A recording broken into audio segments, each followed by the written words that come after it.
Hi students, exercise 2.5 example sums 2.11, 2.12 இப்போ நம்ம பார்க்க போகிறோம்.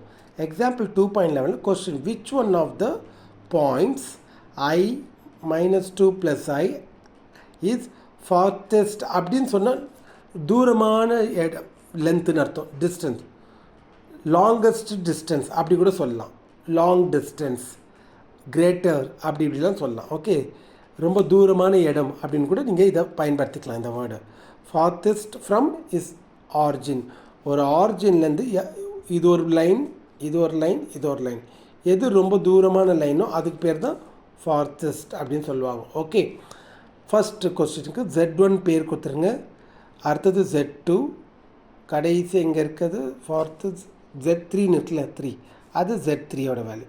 ஒரு ஆரோக்கி போட்டுங்க, இவருக்கு மாடுலஸ் எடுத்தால் போதும். மாடுலஸ் Z1 போட்டு ஈக்குவல் டு ரூட் ஆஃப், இங்கே இருக்க நம்பரை ஸ்கொயர் பண்ணால் போதும். இங்கே நம்பர் 1 இருக்குது, அது √1 தான். அதே மாதிரி இங்கே இருக்கல நம்பர், அதையும் நம்ம ஒரு ஆரோக்கி போட்டு மாடுலஸ் எடுத்திங்கன்னா ரூட் ஆஃப், இந்த நம்பரை ஸ்கொயர் பண்ணணும். 4, I கூட இருக்க நம்பர் 1, அது 1, ஆட் பண்ணால் √5. அதே மாதிரி Z3 என்ன இருக்குது, 3, ஆரோக்கி போட்டுங்க, இதுக்கும் மாடுலஸ் 3 அப்படின்னா ரூட் ஆஃப், இந்த நம்பரை ஸ்கொயர் பண்ணால் √9, √9 எவ்வளோ தான், 3. இந்த 3 ரிசல்ட்டும் எப்படி எழுதணும், 1 less than √5 less than 3. ஏன்னா √5ஓட வேல்யூ எல்லாருக்கும் தெரியும் இல்லையா, 2.2. அதனால தான் 1 less than யாருக்கு, 2.2 less than. அப்போ நீங்கள் 2.2 போட வேண்டாம், √5. அப்போ இதில் யார் ரொம்ப லாங்கஸ்ட் வேல்யூ, பெரிய வேல்யூ யார், 3 is the farthest from points from its origin. அப்படியே கொஸ்டினை பார்த்து எழுதினா போதும்.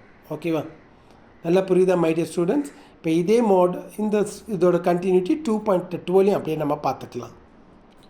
ஹாய் ஸ்டூடெண்ட்ஸ், எக்ஸாம்பிள் 2.12 அப்படியே பார்த்துக்கலாம். கொஸ்டினை பக்காவாக எழுதிக்கங்க.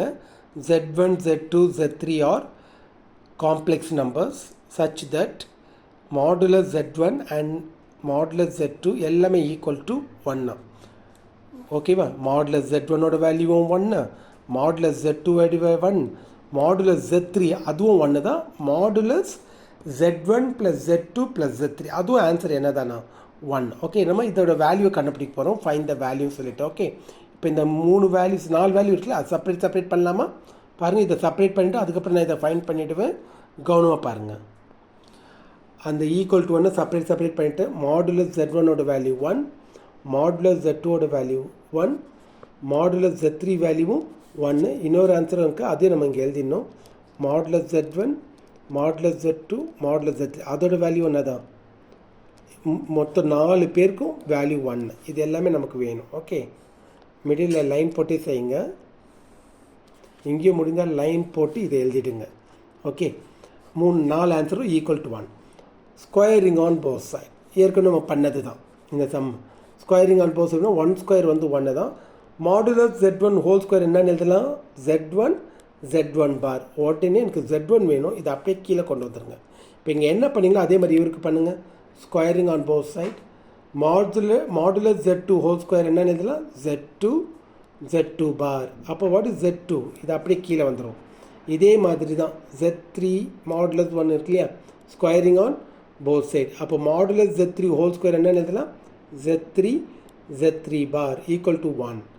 ஓகே, யார் கீழே வந்துடும், Z3 பார். இப்போ நம்மகிட்ட Z1, Z2, Z3 3 answer ready. Find கேட்டிருக்காங்களா, அதை எடுத்து எழுதிட்டேன். Modulus 1/Z1 + 1/Z2 + 1/Z3 what is Z1 யாராவது இங்கே மேலே இருக்குது பாருங்கள், இதோட ஆன்சர். Z2 ஆன்சர், Z3ஓடைய ஆன்சர். இதை ரெசிப்ரோக்கல் பண்ணால் இது மேலே போயிடும். மேலே போயிடுச்சா, மேலே போயிடணுன்னா மாடுலஸில் பார்லாம் ரிமூவ் ஆகிடும், தேவையில்லை பார்லாம். அப்போ இதோட ஆன்சர் தான் நம்ம ஏற்கனவே கொஸ்டின்லேயே கொடுத்துருக்காங்களா, எவ்வளோ சொல்லிட்டு 1. I hope you understood my dear students. பக்காவை காப்பி பண்ணிக்கோங்க.